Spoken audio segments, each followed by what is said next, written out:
dicek data-datanya itu, dicek itu. Kita hanya melihat di atas kertas. Data ini, data itu. Penerima sekian ratus orang, sekian ribu orang, sekian juta orang. Hanya lihat di data. Tapi kita tidak tahu masyarakatnya. Tidak tahu masyarakatnya. Ini kan tidak masuk akal kalau bisa sampai kesalahan seperti ini. Kok pemerintah bisa ditipu dengan data-data fiktif atau data-data bohong atau data-data palsu, data-data yang tidak benar.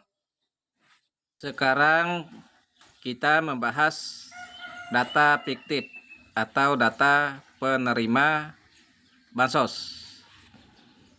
Nah, ini kita dengar. Nanti kita memberikan tanggapan dan serta kritik. Apapun yang jadi gagasan kita, pendapat kita, kritikan kita yang kita pikirkan, tidak ada yang bisa mengatur apa yang kita pikirkan. Apa yang kita kritik itu adalah hak kita sebagai warga negara. Selagi itu bertujuan untuk kebaikan, untuk keadilan, untuk kesejahteraan bersama. Nah, ini kita lihat. Jadi dari profil yang kami temukan di satu bank saja, kami menemukan data yang anomali. Contohnya misalnya terdapat 27.932 penerima bansos yang statusnya adalah pegawai BUMN. Lalu kemudian ada 7.479 sekian data penerima bansos yang statusnya adalah dokter. Lalu kemudian ada lebih dari 6.000 statusnya adalah eksekutif atau manajerial, dan banyak lagi status-status yang menurut kami ini sebenarnya perlu didalami lebih lanjut oleh Kemensos dalam konteks ground checking, apakah yang bersangkutan memang masih layak menerima bansos atau tidak.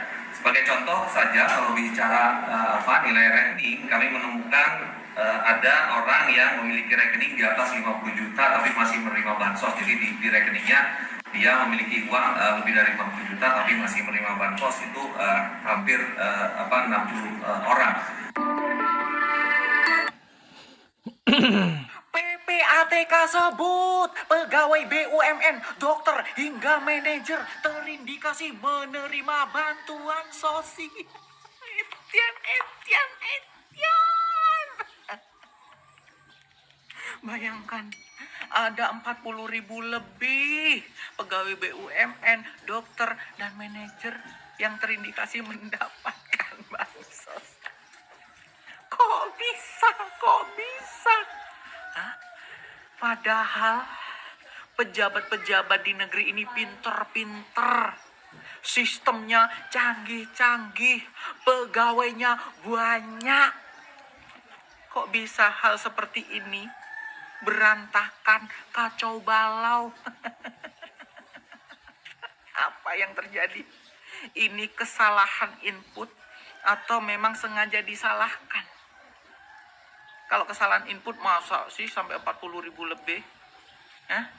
Pegawai BUMN lagi, dokter lagi, manajer lagi.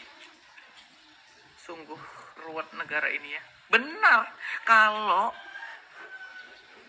bansos itu tidak tepat sasaran. Pak Prabowo. Gimana sih Pak, Bapak mengelola anak buahnya tuh, Mensos terutamanya. Gimana sih datanya? Gimana rakyat yang bawah, rakyat miskin mau sejahtera Pak? Kalau bansosnya aja untuk orang kaya. Mending gak usah bansos-bansosan lah Pak, rugi. Mending gak usah sistem EKTP, terus fungsi sistem EKTP itu apa? Gak ada gunanya Pak. Entahlah, saya capek dengan negeri ini. Komenlah kalian. Iris. Yang menerbangkan nuklir di antara negara menuju sebuah negara aja bisa tepat sasaran, bisa kena tujuan. Ini hanya urusan data yang seperti ini, sebenarnya itu tidak masuk akal. Kita secara logika aja kita mikirnya kan. Data itu ya harusnya dia sinkron semua, mulai dari desa, Dukcapil sampai kementerian. Nah, kita lihat data-data yang sekarang ini. Data-data yang sekarang ini yang katanya ngambil dari data DTSEN. DTSEN itu ambil dari data DTKS. Itu juga banyak salah. Ibu rumah tangga, mengurus rumah tangga, dibilang perdagangan besar, reparasi dan perawatan mobil dan sepeda motor. Padahal tidak punya mobil, tidak punya reparasi, tidak ada perdagangan besar yang dikatakan. Itu data-data yang sangat salah. Terus ada juga janda, punya anak, punya tanggungan, itu masuk di desil 6. Itu data-data itu patut kami curiga ya. Patut kami curiga data-data itu memang sengaja dibuat salah. Sengaja dibuat salah supaya tidak menerima bantuan, terus bantuan itu dialihkan ke, kami duga bisa dialihkan ke data-data fiktif tadi, atau data-data bohong, atau data-data palsu untuk menipu pemerintah. Ini benar. Untuk apa data penduduk? Untuk apa nomor induk kartu keluarga? Untuk apa data EKTP? Kok bisa salah? Kan tidak masuk akal. Di sisi lain saya sangat mendukung PPATK untuk memblokir sementara rekening penerima bansos. Yang punya kartu merah putih itu kan punya rekening itu. Yang punya kartu merah putih punya rekening, punya ATM merah putih kan. Nah itu satu. Kedua, yang disalurkan lewat pos secara kolektif, yang melewati bank disalurkan lewat pos, itu juga dicek data-datanya, itu dicek itu. Kita hanya melihat di atas kertas, data ini, data itu, penerima sekian ratus orang, sekian ribu orang, sekian juta orang, hanya lihat di data. Tapi kita tidak tahu masyarakatnya. Tidak tahu masyarakatnya. Ini kan tidak masuk akal kalau bisa sampai kesalahan seperti ini. Kok pemerintah bisa ditipu dengan data-data fiktif atau data-data bohong atau data-data palsu, data-data yang tidak benar. Sekarang di zaman digital, di zaman teknologi seperti ini, kok masih bisa gitu dibohongi? Kok masih berani membohongi? Karena apa? Kalau ditemukan yang seperti ini, tentu dia viral. Tentu masyarakat itu teriak, tentu masyarakat itu bicara. Nah, ini harus ditindak tegas terkait data-data fiktif, terkait penyalahgunaan data. Data itu dibuat-buat, data itu dibohong-bohong, seolah-olah menjadi benar. Padahal kenyataannya tidak begitu. Di sisi lain, saya sangat mendukung PPATK, tapi tidak mendukung pemblokiran secara massal. Pemblokiran secara massal itu menyebabkan kerugian pada masyarakat. Karena apa? Nanti perlu duit, mau keperluan anak sekolah tidak bisa ditarik, sudah diblokir. Perlu untuk pengobatan tidak bisa ditarik, misalnya sudah diblokir. Perlu bayar beras, bayar makan, bayar kontrak, tidak bisa ditarik uangnya karena sudah diblokir. Walaupun itu hanya sifat, katanya sifat sementara, ya itu juga tidak boleh secara massal. Ya, karena apa? Karena itu sangat-sangat merugikan masyarakat banyak. Seharusnya setiap bank harus menjaga data nasabah. Tidak boleh bank itu memberikan data nasabah kepada pihak lain sepengetahuan tertulis dari yang bersangkutan. Pihak bank bisa baca. Yang bersangkutan harus memberikan izin tertulis, barulah bisa diberikan kepada pihak lain untuk di cross check atau dicek. Sumber duitnya dari mana? Ya. Jangan sembarangan main blokir. Kami sebagai rakyat tidak terima kalau diblokir sembarangan. Kalau melanggar hukum, proses secara hukum. Kalau lihat duit masuk besar, dipertanyakan. Saya sendiri pernah masuk duit besar, tapi itu duit orang, duit bos. Bos minta bantu. Ini duit karena digunakan untuk penarikan tunai. Itu jelas.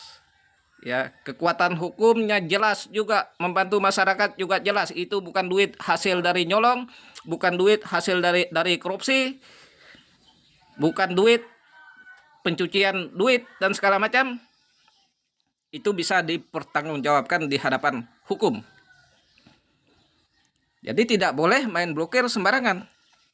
Tapi kalau terkait penerima bansos yang sudah memiliki rekening, memiliki kartu merah putih, itu wajib dicek. Wajib dicek. Karena itu kewajiban Kementerian Sosial untuk mengecek itu, Pak Menteri. Ya, data-data itu banyak salah, Pak. Yang katanya sekarang data DTSN itu, data tunggal itu juga banyak tidak sinkron, Pak. Saya sendiri, pribadi saya sendiri, telepon kepala BPS Kabupaten Sintang. Ya, mereka tidak ada di lapangan katanya. Jadi yang ngambil data siapa, Pak? Yang ngirim data siapa? Kok bisa salah data masyarakat? Nah, jangan membuat otak-otak kami masyarakat ini berpikir yang tidak baik. Jangan mendatangkan prasangka-prasangka buruk. Data-data tidak benar seolah-olah menjadi benar. Nah, kami bisa menduga, kami bisa curiga ini. Jangan-jangan data ini si A dibuat tidak benar. Terus buatlah si B data fiktif untuk menipu pemerintah. Ini tidak boleh dibiarkan ini. Yang seperti ini sangat-sangat merugikan masyarakat dan merugikan negara. Negara ini punya kewajiban untuk rakyat, untuk sejahtera rakyat Indonesia. Itu kewajiban negara. Tanpa ada rakyat, negara ini selesai. Tidak ada negara ini. Presiden aja di bawah rakyat. Karena apa? Presiden dipilih oleh rakyat. Nah, jadi harus dipikirkan itu. Di sisi ini kebijakan PPATK saya mendukung. Di sisi bansos ini tadi, ya, melihat rekening-rekening penerima bansos. Tapi yang rekening-rekening yang bukan penerima bansos harus dipertimbangkan, harus di cross check, jangan main parap sekaligus blokir semuanya. Tentu kami sebagai masyarakat tidak terima. Masa rekening dianggap rekening nganggur? Orang nabung mau untuk masa depan, mau untuk kalau dia lansia, kita tabung kan untuk beli peti mayat. Misalnya saya nabung untuk beli peti mayat di saat saya mati. Misalnya kayak gitu kan, tidak bergerak. Bank itu kan selalu promosi kan? Ya, kita disuruh menabung. Nah, jadi bank itu juga tidak boleh, apapun banknya, tidak boleh memberikan data ke pihak lain. Data nasabah itu adalah privasi nasabah. Harus dilindungi. Kalau dia mencurigakan, konfirmasi ke nasabah. Itu baru benar. Jangan main parap, main blokir, tidak boleh. Itu sangat-sangat melanggar hak asasi manusia. Ya. Perlindungan data pribadi ini sudah cukup jelas. Setiap warga negara berhak terlindung data pribadinya. Kalau dia itu tidak jelas, datanya tidak jelas di bank, silahkan diblokir. Kalau tidak ada yang mengakui ini rekening siapa, ini akun rekening siapa, ini ATM siapa, tidak ada yang mengakui, blokir. Kalau ada yang mengakuinya, ada yang bertanggung jawab sesuai dengan identitas yang benar, sesuai dengan KTP yang benar, itu tidak boleh sembarangan main blokir.